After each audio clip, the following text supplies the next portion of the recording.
शाम के करीब 5 बजे थे। जयपुर के सबसे आलीशान मॉल में भीड़ अपने चरम पर थी।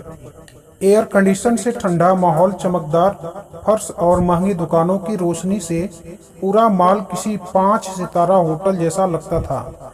लोग ब्रांडेड बैग्स में सामान भर रहे थे, कोई कॉफी पी रहा था तो कोई सेल्फी ले रहा था। इसी चौकाचौंध के बीच मॉल के मुख्य गेट से एक बुजुर्ग व्यक्ति अंदर दाखिल हुआ। करीब 78 साल के होंगे, कमजोर कद काठी, पीठ थोड़ी झुकी हुई, सफ़ेद धूल से सना हुआ कुर्ता, चप्पलों से झांकते थके हुए पैर और आंखों में एक गहरी मगर शांत चमक। उनके हाथ में बस एक पुराना सा कपड़े का थैला था। बिना किसी जल्दी के वो धीरे धीरे चलते हुए मॉल के भीतर दाखिल हुए। लोग उन्हें घूरने लगे, कुछ के चेहरे पर उपहास भरी मुस्कान थी। एक बच्चा अपनी माँ से पूछ बैठा, मम्मी ये भिखारी मॉल में क्या कर रहा है? माँ ने फुसफुसाकर कहा, शायद अंदर भटक कर आया होगा। बुजुर्ग कुछ नहीं बोले, वह सीधे एक वॉच शोरूम के सामने रुके, जहाँ एक शानदार लिमिटेड एडिशन घड़ी कांच के भीतर डिस्प्ले में रखी थी। उन्होंने कुछ सेकंड तक उसे देखा, पर ना कोई लालच था, ना कोई अधीरता, बस एक शांत सराहना। तभी तो सिक्योरिटी गार्ड तेजी से उनकी ओर बढ़े। अबे ओ, यहाँ क्या कर रहा है तू? यह मॉल है, धर्मशाला नहीं, एक गार्ड ने ऊंची आवाज में कहा। बुजुर्ग ने उनकी ओर देखा, चेहरे पर अब भी वही शांति। बेटा, मैं तो बस यूं ही देख रहा था। देखने आया है या भीख मांगने? चल निकल यहाँ से, दुकानदारी खराब हो जाएगी। वहाँ खड़े कुछ युवकों ने हंसते हुए मोबाइल कैमरा ऑन कर लिया। किसी ने धीरे से कहा, वाह, भिखारी भी अब रोलेक्स देखना चाहते हैं। क्या जमाना आ गया है। भीड़ में ठहाके गूंज। बुजुर्ग ने कुछ नहीं कहा। उन्होंने हाथ जोड़कर गार्ड को प्रणाम किया, फिर शांत भाव से पलटे और बाहर की ओर चल दिए। उनकी चाल धीमी थी, लेकिन आत्मा टूटी नहीं। भीड़ अब भी वही थी, हंसती, चलती, शॉपिंग करती, जैसे कुछ हुआ ही ना हो। सिक्योरिटी गार्ड्स अपनी जगह वापस लौट चुके थे। उनमें से एक दूसरे से कह रहा था, अजीब लोग हैं यार, कुछ भी पहनकर घुस आते हैं मॉल में। देखो अब गया ना चुपचाप। लेकिन ठीक 15 मिनट बाद माहौल पूरी तरह बदल गया। मॉल के बाहर अचानक 3 काले रंग की एसवी गाड़ियां ब्रेक लगाकर रुकी, एकदम Z+ सिक्योरिटी वाली स्टाइल में। पहली गाड़ी से 2 कमांडो निकले, जिनकी चाल और आंखें बता रही थी यह कोई मामूली सुरक्षा बल नहीं है। फिर दूसरी गाड़ी से एक सीनियर अफसर टाइप व्यक्ति निकला, उसने मोबाइल से एक इशारा किया। तीसरी गाड़ी का दरवाजा खुला और भीड़ भी सांस थम गई। वही बुजुर्ग जो कुछ देर पहले मॉल से अपमानित होकर बाहर निकले थे, अब धीरे धीरे एक कमांडो की छाया में बाहर आए। मगर इस बार ना उनकी चाल धीमी थी, ना आंखों में शर्म।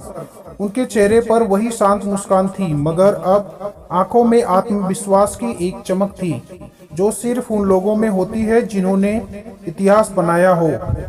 उनके पीछे चल रही एसपीजी कमांडो टीम ने मॉल के दरवाजे के दोनों ओर कतार बना ली।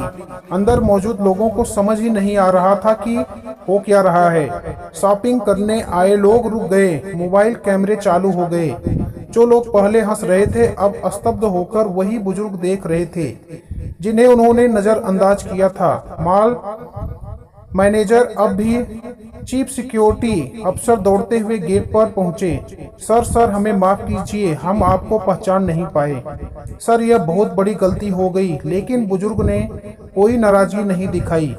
उन्होंने बस सिर घुमाकर उसी सिक्योरिटी गार्ड की ओर देखा जिसने उन्हें अपमानित किया था। वह अब मॉल के अंदर कोने में खड़ा कांप रहा था। उसका चेहरा पीला पड़ चुका था। आपने मुझसे नहीं, अपने जमीर से बदतमीजी की है। मैं गरीब नहीं था, आपकी सोच ने मुझे गरीब बना दिया। वो फिर धीरे धीरे आगे बढ़े। मॉल का पूरा माहौल अब शांत था, हर कदम पर सन्नाटा। कमांडो उनकी रक्षा नहीं कर रहे थे, वह सिर्फ बगल में चल रहे थे। सर, आप अंदर किस लिए आए थे? मॉल के जनरल मैनेजर ने झिझकते हुए पूछा। एक घड़ी देखने आया था, वही जो विंडो में लगी थी, वही जिसकी तरफ मैं देख रहा था। जब तुम सब ने तय किया कि मैं इस लायक नहीं हूँ, माल के अंदर माहौल अब पूरी तरह बदल चुका था। जो पहले तक हंसी और मजाक से भरा हुआ था, अब एकदम शांत और भयभीत लग रहा था। सुरक्षा गार्ड जो उस बुजुर्ग को धकिया कर निकाल चुका था, अब दूर खड़ा कांप रहा था। उसके चेहरे से पसीना टपक रहा था और वह खुद को कोस रहा था। घड़ी की दुकान का वही मैनेजर जो पहले ग्राहक सेवा की बजाय इज्जत केवल पहनावे को दे रहा था, अब अपनी शर्ट की जेब से रुमाल निकालकर बार बार माथा पोंछ रहा था। और माल के फर्श पर अब वही बुजुर्ग खड़ा था, लेकिन इस बार उनके साथ खड़ा था एक संपूर्ण J+ सुरक्षा दल।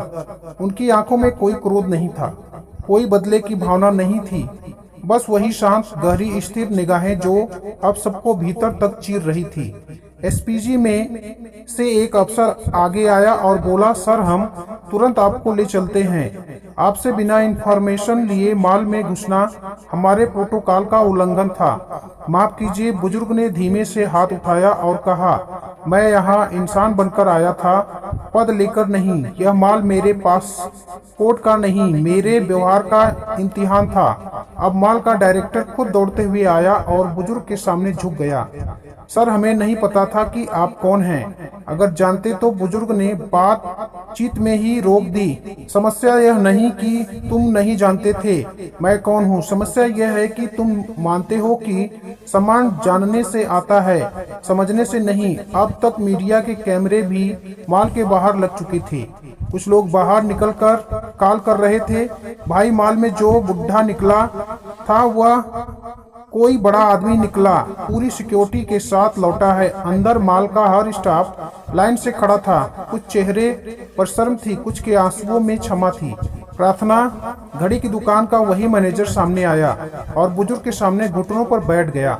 सर माफ कर दीजिए, मैं पहचान नहीं पाया, मैंने गलत कहा, गलत समझा। बुजुर्ग ने हल्की मुस्कान दी। मैंने कोई घड़ी देखने नहीं आया था, मैं बस यह देखना चाहता था कि वक्त के साथ इंसान की सोच बदली है या नहीं।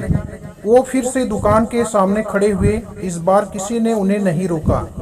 उन्होंने वही घड़ी देखी, अब भी उसी कांच के पीछे चमचमाती शांत। उन्होंने अपनी जेब से एक कार्ड निकाला जिस पर लिखा था, श्री आदित्य नारायण वर्मा, पूर्व कैबिनेट सचिव, भारत सरकार, पद्म विभूषण सम्मानित, राष्ट्रीय सुरक्षा सलाहकार, सेवानिवृत्त। सारे चेहरे जैसे जम गए। दुकान के मालिक के हाथ कांपने लगे। वो गार्ड उनके हाथ में थमाकर बुजुर्ग ने कहा, इसे अपनी दुकान में फ्रेम कर लेना ताकि अगली बार कोई बुजुर्ग बिना ब्रांड के कपड़े पहनकर आए तो तुम उस पर हंसो नहीं। सोचो, एसपीजी कमांडो एक घेरा बनाकर बुजुर्ग को माल के भीतर ले जा चुके थे। चारों ओर सन्नाटा था। शॉपिंग मॉल की भीड़ अब एक अजीब अपराध बोध के साथ खामोश थी। वही बुजुर्ग जिनकी कमर झुकी हुई थी, जिनके कपड़े सादे थे, अब उन्हीं कदमों की गूंज पूरे मॉल में गूंज रही थी। मॉल मैनेजर और सुरक्षा प्रमुख घबराए हुए सामने आए और तुरंत झुककर बोले, सर हमें नहीं मालूम था, हम पहचान नहीं पाए। बुजुर्ग ने सबके सामने खड़े होकर सिर्फ इतना कहा, यही तो समस्या है, आप पहचानने की कोशिश नहीं करते, आप सिर्फ परखते हैं, कपड़ों से, चाल से, चकाचौंध से। इंसान को इंसान नहीं समझते। उनकी आवाज धीमी थी मगर शब्द गूंज रहे थे दिलों में। जमीर में सुरक्षा प्रमुख झुककर बोला, सर आप बताइए, हम सजा दें उस गार्ड को जिसने आपको धक्का दिया। बुजुर्ग कुछ सेकंड चुप रहे, फिर उन्होंने कहा, मुझे तकलीफ उस गार्ड से नहीं हुई, तकलीफ इस सोच से हुई कि अगर मैं सिर्फ एक आम बुजुर्ग होता तो क्या यही व्यवहार होता। अब तक माल का हर स्टाफ सदस्य नीचे सिर झुकाए खड़ा था। कुछ ग्राहक जो वीडियो बना रहे थे अब मोबाइल नीचे कर चुके थे। माहौल भावुक हो चुका था। दोस्तों, यदि हमारी कहानी अच्छी लगे तो हमारे चैनल को लाइक, सब्सक्राइब और अपने मित्रों के साथ जरूर शेयर करें।